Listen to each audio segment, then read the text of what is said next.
इमाम अली अलैहिस्सलाम मस्जिद कूफा में थे। तभी एक आदमी आया और उसने सूरज की तरफ इशारा करके इमाम अली अलैहिस्सलाम से पूछा कि सूरज और ज़मीन के दरमियान फासला कितना है।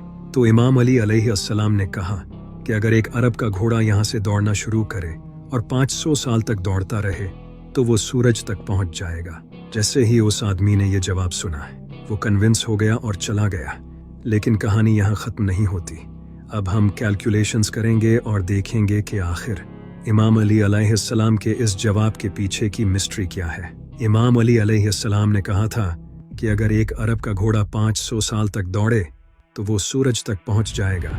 एक अरब के घोड़े की एवरेज स्पीड तकरीबन 22 माइल्स पर आवर होती है।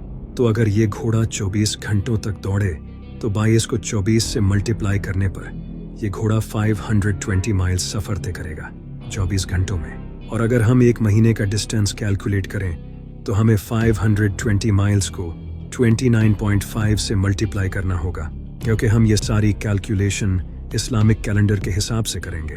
तो अगर हम 6 महीने 29 दिनों के और 6 महीने 30 दिनों के अस्यूम करके 520 को 29.5 से मल्टीप्लाई करें तो जवाब 15,500 आता है। इतने किलोमीटर्स का सफ़र घोड़ा 30 दिनों में तय करेगा।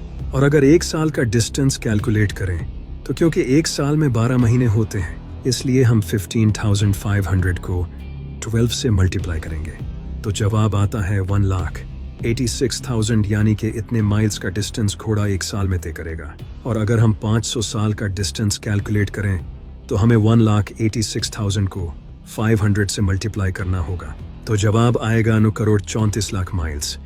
यानी अगर घोड़ा 500 साल दौड़े तो वो 9,34,00,000 माइल्स का सफ़र तय करेगा। अब अगर हम ज़मीन और सूरज के दरमियान का डिस्टेंस देखें तो साइंस के अकॉर्डिंग ज़मीन और सूरज के दरमियान का डिस्टेंस कभी भी सेम नहीं रहता, क्योंकि ज़मीन अपना ऑर्बिट ओवल शेप में करती है। कभी ये सूरज के करीब होती है तो कभी दूर चली जाती है। जब ज़मीन सूरज के करीब होती है तो इनके दरमियान का डिस्टेंस 9,10,00,000 माइल्स होता है, और जब ज़मीन सूरज से दूर होती है तब इनके दरमियान का डिस्टेंस बढ़कर 9,48,00,000 माइल्स हो जाता है। तो अगर हम एवरेज डिस्टेंस ले ज़मीन और सूरज के दरमियान का तो ये एग्जैक्टली वही डिस्टेंस है जो इमाम अली अलैहिस्सलाम ने 1400 साल पहले बताया था। सुभान अल्लाह। एक दिन कुछ अरब के लोगों और मुसलमानों में इस बात पर डिस्कशन हो रही थी कि अरबी ज़बान में सबसे ज़्यादा इस्तेमाल होने वाला लफ्ज़ अलिफ है, जिस पर वहाँ बैठे सब लोगों ने अग्री किया। तभी मेरे मौला अली अलैहिस्सलाम खड़े हुए और अल्लाह और उसके प्यारे रसूल हज़रत मोहम्मद सल्लल्लाहु अलैहि वसल्लम की शान में एक शानदार खुतबा दिया।